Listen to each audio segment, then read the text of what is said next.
चलिए बच्चों, आज हम क्वाड्रेटिक इक्वेशन का एक हायर ऑर्डर थिंकिंग स्किल का क्वेश्चन लेके आए हैं, that is solve for X. Solve for X में हमें इक्वेशन क्या दी हुई है, 1/a plus B plus X is equal to 1/a plus 1/b plus 1/x। कहता है एक्स की वैल्यू बताइए। तो अब हमें इस क्वेश्चन को सॉल्व करने के लिए सबसे पहला स्टेप ये ध्यान रखना है कि सीधा नहीं एलसीएम लेना, क्योंकि अगर हम सीधा एलसीएम लेंगे तो क्वेश्चन सिंप्लीफाई नहीं हो पाएगा।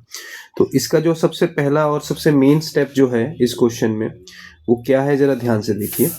सबसे पहले क्वेश्चन की स्टेटमेंट जरा पढ़ते हैं। क्वेश्चन की स्टेटमेंट क्या कह रही है, सॉल्व फॉर एक्स, है ना। सॉल्व फॉर एक्स में क्या कह रहा है कि भी 1/a plus B plus X is equal to 1/a plus 1/b plus 1/x। तो अब हमने वैल्यू किसकी निकालनी है, x की वैल्यू निकालनी है, ठीक है।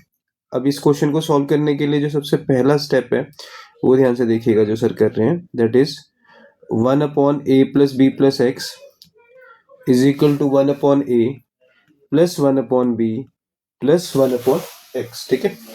अब हमने क्या करना है, इसमें जो फर्स्ट स्टेप करना है वो ये कि ये जो ये 1/x वाली टर्म है, इस वाली टर्म को मैंने लेफ्ट हैंड साइड ले गया। तो अगर मैं इस वाली टर्म को लेफ्ट हैंड साइड ले जाऊंगा तो ये जो आंसर आएगा वो -1/x बन जाएगा, is equal to 1/a plus 1/ क्या आ गया, b। अब बच्चों यहाँ पे हमने ये जो टर्म है इस पूरी टर्म को एक ब्रैकेट में रखना है, क्योंकि हमने इस टर्म को as a single term assume कर लिया है, ठीक है, अपने दिमाग में। अब एक ये हमारे पास टर्म दिख रही है और एक हमें x दिख रहा है। तो जब भी हम दो टर्म्स को सिंप्लीफाई करेंगे तो उसको सिंप्लीफाई करने के लिए हमेशा उसका क्या लिया जाएगा, एलसीएम। क्या लिया जाएगा बच्चों, एलसीएम। तो एलसीएम में देखो कौन कौन सी टर्म आएंगी, a plus B plus X, bracket में रखना, इंटू एक्स, है ना। तो ये टर्म एलसीएम आ गई। तो जब मैं इस वाली टर्म को इससे डिवाइड करूंगा तो a plus B plus X वाली टर्म और a plus B plus X वाली टर्म तो कट गई। हमारे पास जो टर्म बचेगी that is your x। Minus sign डाल दो क्योंकि ब्रैकेट चल रही है, ध्यान रखना।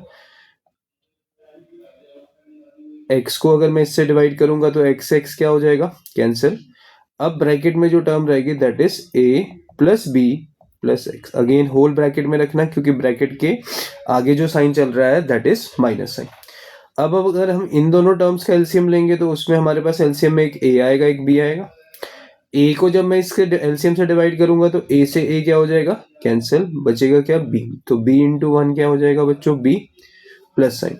जब b को एलसीएम से डिवाइड करेंगे तो b से b कैंसिल हो जाएगा, बचेगा a को 1 से मल्टीप्लाई करेंगे तो हमारे पास आंसर क्या रह जाएगा बच्चों, a। बोलो ठीक है, यहाँ तक क्लियर है मेरी बात। चलो नेक्स्ट स्टेप क्या होगा कि अगर मैं ब्रैकेट ओपन करता हूं तो ब्रैकेट ओपन करते समय हमारे जो साइन होंगे वो क्या हो जाएंगे, चेंज। नोमिनेटर के डिनोमिनेटर वाली जो टर्म है वो एज इट इज लिख देना, इधर राइट साइड में इसको इंटरचेंज कर लेना, a plus B upon A B लिख देना। ये x और ये x क्या हो जाएगा बच्चों, कैंसिल। तो ये रह गया -a minus B upon A X plus B X plus X square is equal to a plus B upon A B. अब हम क्या करेंगे, इसमें से माइनस क्या ले लेंगे बच्चों, कॉमन। अगर मैं माइनस कॉमन ले लेता हूं तो ये बन जाएगा X square plus A X plus B X is equal to A plus B upon A B. अब जो दोनों तरफ कैंसल आउट वाली टर्म है वो a प्लस बी है, इधर भी a प्लस बी है, क्योंकि दोनों में चल रही है तो दोनों की दोनों टर्म क्या हो जाएंगी बच्चों, कैंसल आउट हो जाएंगी। तो अब हमारे पास रह गया -1 divided by X square plus A X plus B X is equal to 1 upon A B, है ना। यहाँ तक क्लियर हो गया। अब मैं इसको क्या करने वाला हूँ, क्रॉस मल्टीप्लाई। क्या करने वाला हूँ बच्चों, क्रॉस मल्टीप्लाई। तो क्रॉस मल्टीप्लाई करते समय ये माइनस ए बी बन जाएगा और ये बन जाएगा X square plus A X plus B x. अब माइनस ए बी को अगर हम उधर शिफ्ट कर देंगे तो ये बन जाएगा X square plus A X plus B x और ये आ गया प्लस ए बी। अब अगर मैं इन दोनों में से पेयरिंग करूं, क्या करूं बच्चों, पेयरिंग। तो पेयरिंग करते समय हमें देखना दो दो टर्म्स का पेयर बनाना पड़ेगा। अब देखते हैं दो दो टर्म्स का जब हम पेयर बनाएंगे तो क्या चीज इसमें से कॉमन आएगी। तो अगर मैं पहली दो टर्म का पेयर बना रहा हूं और मैं इसमें से कॉमन ले रहा हूं तो कॉमन क्या आ जाएगा, x। तो अंदर रह जाएगा x प्लस ए। और अगर मैं आखिरी वाली जो टर्म है उसका पेयर बना रहा हूं तो उसमें से कॉमन जब लेंगे तो उसमें से कॉमन क्या आ जाएगा, b। अंदर क्या आ जाएगा, x प्लस ए। तो 0 इज इक्वल टू क्या रह जाएगा, x प्लस ए मल्टीप्लाई कर दीजिए इनटू x प्लस बी। तो अब हमारे पास कितने फैक्टर्स बन गए? एक फैक्टर हमारे पास बन गया बच्चों x प्लस ए, और जो दूसरा फैक्टर है वो बन गया हमारे पास x प्लस बी। तो अब हम इसके बाद एक लाइन जो लिखते थे वो लाइन हम रिपीट करेंगे। That line is either x plus A equal to 0 और x plus B equal to 0।